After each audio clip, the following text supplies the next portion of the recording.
Hey, what's up? So I was asked to make a list about what upgrades to do to make a slash into a backslash, and I thought I would just make a video on it. I already have a playlist of all the upgrades I did.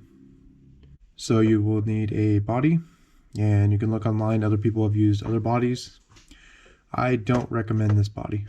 What body I do recommend is the Team Losi 8 3.0 body. This is the 4.0 body. They basically look the same, except for the other body isn't as wide. I will show you a picture of my old backslash. That one had the 3.0 body, and I like that one a lot better. This one, when you turn, the tires will sometimes hit the body and pick up the body right here. And because of that, this body is already starting to crack right here. And also right here on the other side.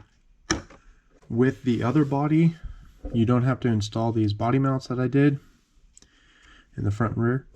What I did instead on my first backslash was I cut these off so it was flush with the chassis.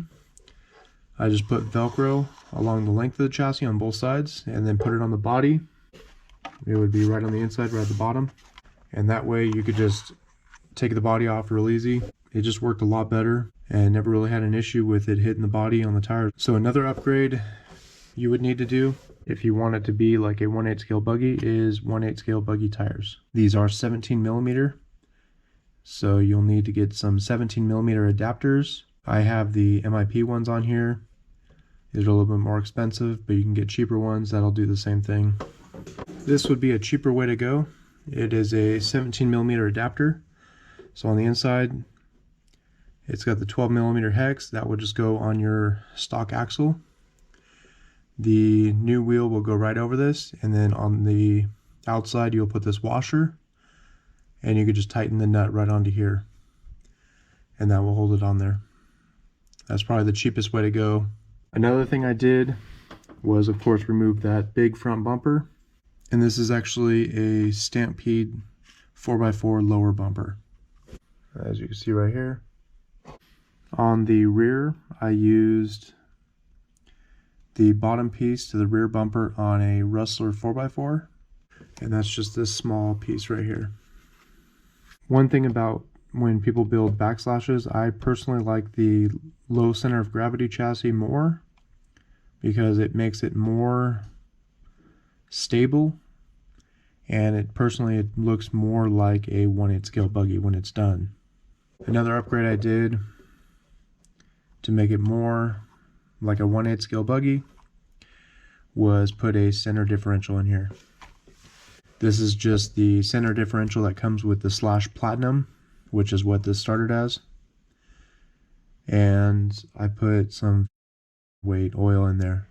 And for the wing, I used a Team Losi 8 wing for the buggy, and also the buggy mount. They fit on here pretty good. If you squeeze this together just a little bit, these holes line up perfectly with where the shock tower screws into. So that's why I like using this mount. Just makes everything easier. The only thing I had to do to make it work was install this plate. And that's just to screw the top in, otherwise it would just be too loose. So I used some you can use a piece of plastic. This is actually some Delrin, which is a little bit more flexible than plastic.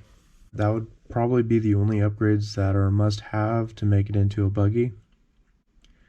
There's not a whole lot that you need. It's just when you start doing the other upgrades like I did. I have MIP CVDs all the way around. They're the X-Duty ones.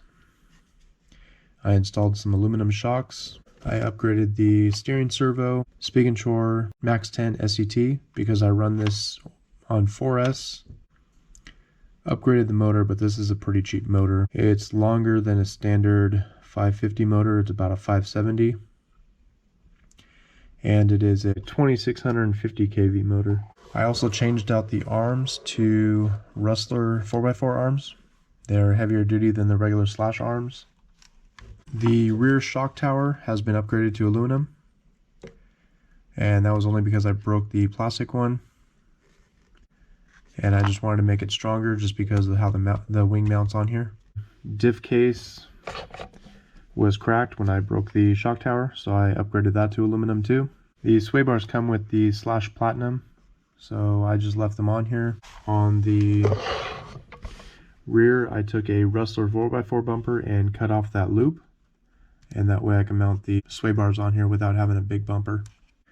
And I believe that's all the upgrades I did. That's going to be it for this video. Please like and subscribe. Thank you.